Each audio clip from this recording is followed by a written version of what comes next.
doorashada guddoonka midowga ardada ee Ummul Qura. Ardaya iftiinka ana barno akhriski aqoonta anu qaadano. Ardaya iftiinka weli waxaan ku jirnaa qeybihii hore ee doorashada. waxaa saaxada ku sugan maamulaha iskuulka mudane Maxamed Cabdi Cali iyo sidoo kale maamulka xigeenka kolleejka mudane Cabdinuur Axmed Guuleed iyo sidoo kale guddiga doorashooyinka dhammaan macallimiinta iyo maamulka. halkaas waxaa fadhiya waa musharaxiintii u tartamaysay guddoonka koowaad Sadiiq Maxamed Dhuux iyo sidoo kale Maxamed Cabdullaahi Xasan. sidoo kale halkan waxaa fadhiya waa musharaxiintii u tartamaysay guddoonka labaad Sabriin Cartan Siyaad, Xawa Isxaaq Maxamed iyo sidoo kale Fardowsa Saciid Salaad. halkaas waxaa fadhiya waa codbixiyaashii u codeyn lahaa musharaxiintan oo ka kooban 45 xubnood. markana waxaan saaxada ku soo dhaweyn doonaa mar kale madaxa tababarada ee guddiga doorashooyinka al-Ustaad Yuusuf Cabdulle Aadam. Ustaad soo dhawow.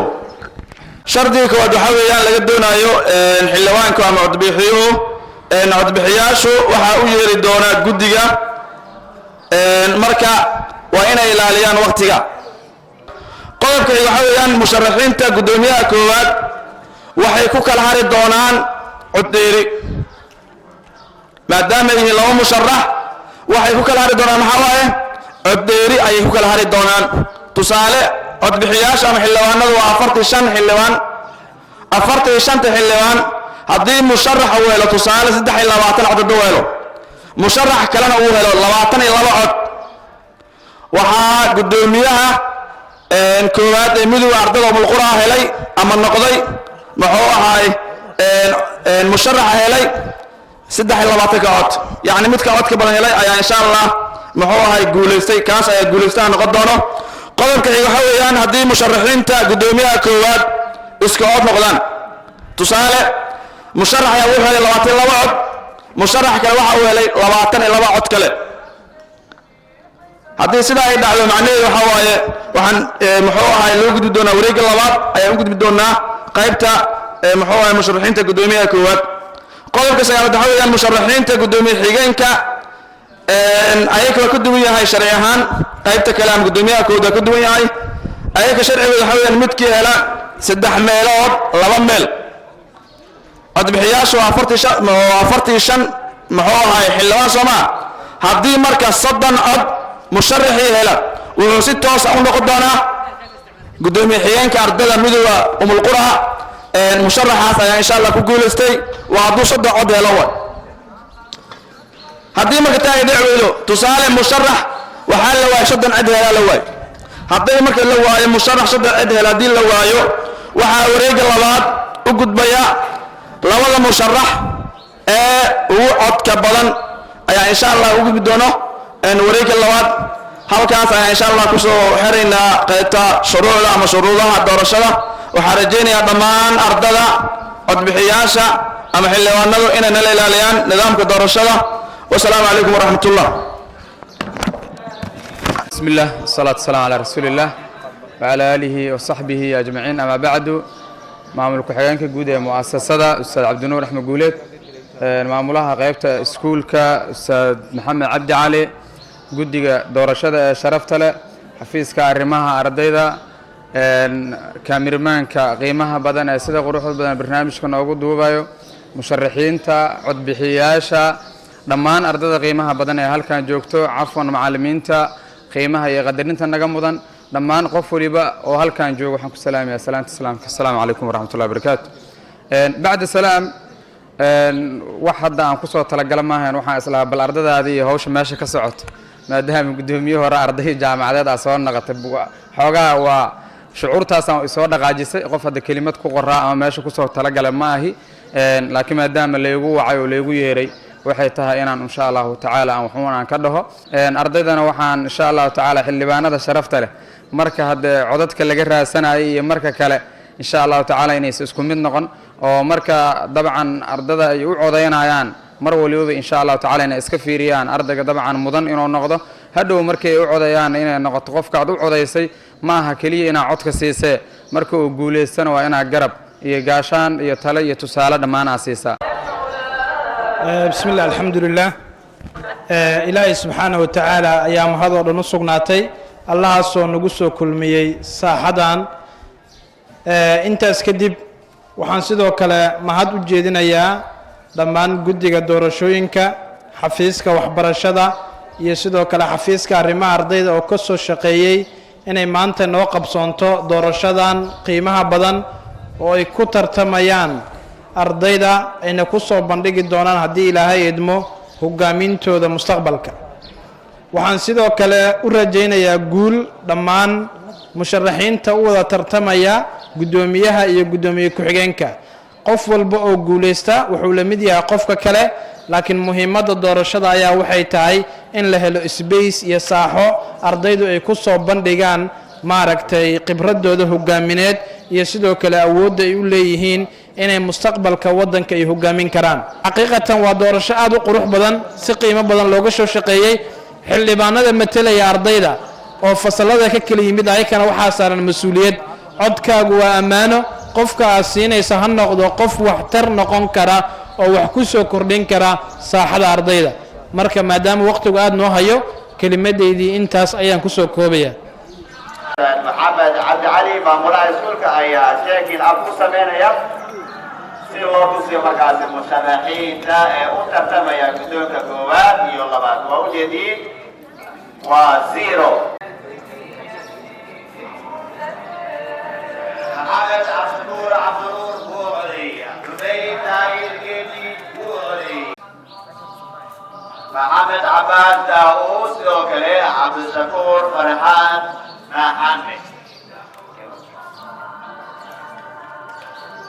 محمد عباس داوود وعلي شهر عصفور فرحان محمد وعلي.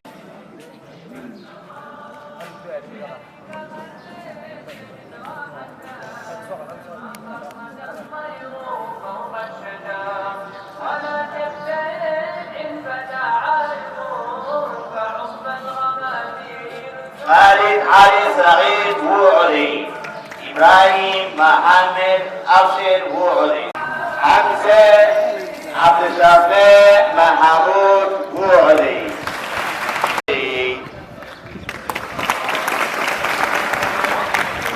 علي إبراهيم علي وعلي سيد جهلو تيم عبدي سوكل وعلي. waxaan soo gaarnay qaybtii tirinta codadka labada kursi koowaad iyo labaad. Fardowsa Saciid Salaad,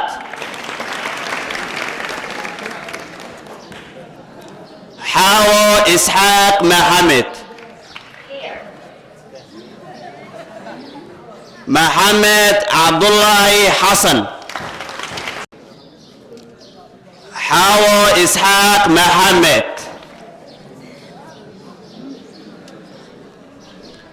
Sadiq Maxamed Dhuur, Maxamed Cabdullaahi Xasan,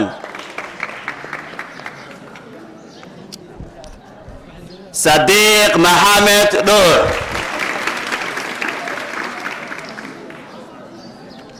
Sadiq Maxamed Dhuur,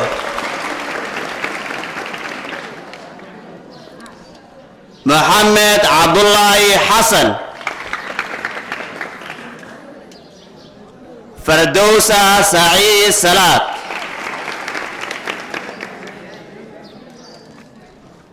Maxamed Cabdullaahi Xasan,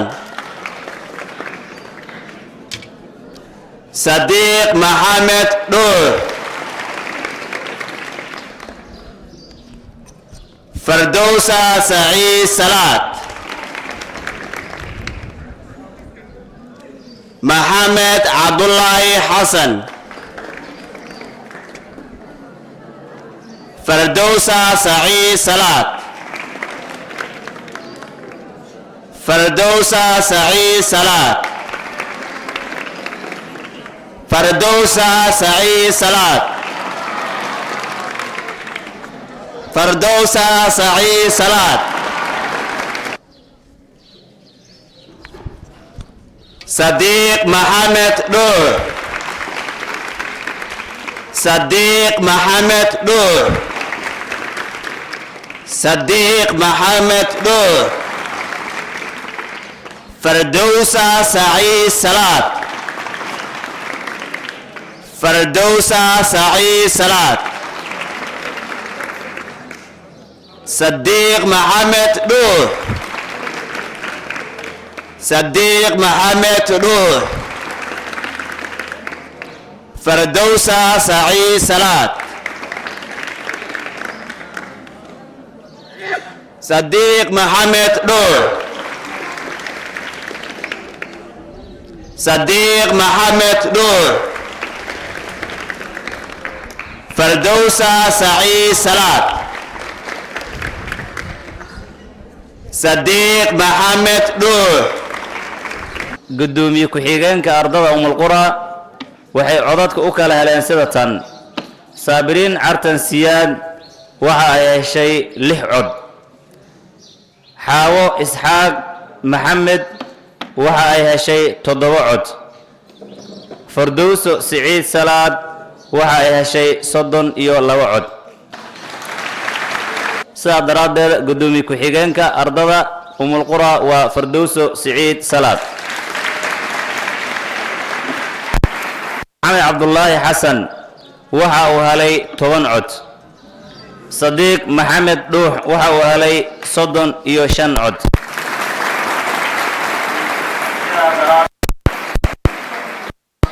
ياها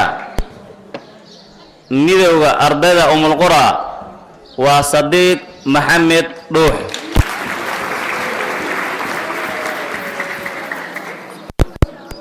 marka koowaad iyo marka labaad macallimiinta musharaxiinta iyo maamulinta siday wada dhan yihiin ardayda kulligood waxaan ku salaamayaa salaanta islaamka ah assalaamu calaykum waraxmatullaahi wabarakaatu anigu maanta waxaa guulaystay nin walaalkayga ah oo dhigayga ah marka waxaa u rajay doonaa howl wacan iyo shaqo wacan السلام عليكم ورحمة الله تعالى وبركاته وحان هلكان كسلاميا xildhibaanada ardayda maamulka macallimiinta iyo qeybaha kala duwan salaan kadib waxaan idin leeyahay sida aad u halganteen iyo howlaha badan aad bixiseen waad ku mahadsantihiin maadaama maanta aan xilka aan idin qabtay waxa aan rajay doonaa balamaha aan qaaday in aan ka bixi doono anigoo kaashanaya gudoomiyaheena Sadiiq Maxamed Dhuux الحمد لله رب العالمين ثم الصلاة والسلام على أشرف الأنبياء والمرسلين سيدنا محمد وعلى آله وصحبه أجمعين أما بعد وهرين وحان سلام يا ماملك معلمين تا قدق دور الشابة عد بحياشة يا أرددك الدون waxaan u mahadcelinayaa Allah subhanahu wa ta'ala oo igu guuleeyay hogaanka midowga ardayda qura waxaan kale oo u mahadcelinayaa guddigii doorashada oo runtii si daacadnimo hufnaan iyo cadaalad ku dheehan tahay noogu daadihiyay doorashadan quruxda badan waxaan kale oo u mahadcelinayaa guud ahaan ardayda gaar ahaan wakiilada sharafta badan ee igu aaminay codkoodii kalsoonida iyo kuwii hareer maray oo runtii doonayay dhammaantood in ay doortaan hoggaan mudan midowga ardayda qura صديق محمد دوح iyo fardowsa siciid salaad oo ku soo kala baxay kaalinta koowaad ee gudoomiyenimada iyo labaad waxaan leeyahay musharaxiintii la tartamay waxa weeyaan waa geesinimo in ardaydaas aad iska soo dhex saartid kadibna aad tiraahdo codkiina isiiya waxaan ka rajaynaynaa in ballamihii iyo waxyaabihii ardaydaas caqabada ku ah inay si fudud uga howlgeliyaan insha allahu tacaala annagana waxaan rajaynaynaa inaan hawshaas sida ay ugu qurux badan tahay inaan ula qabanno aana ka caawinno qaabkii ballamihii ay qaadeen ay ku fuli lahaayeen waxaan leenahay waqtigoona haya awgiis wasalaamu calaykum waraxmat ullaahi tacaala wabarakaatuh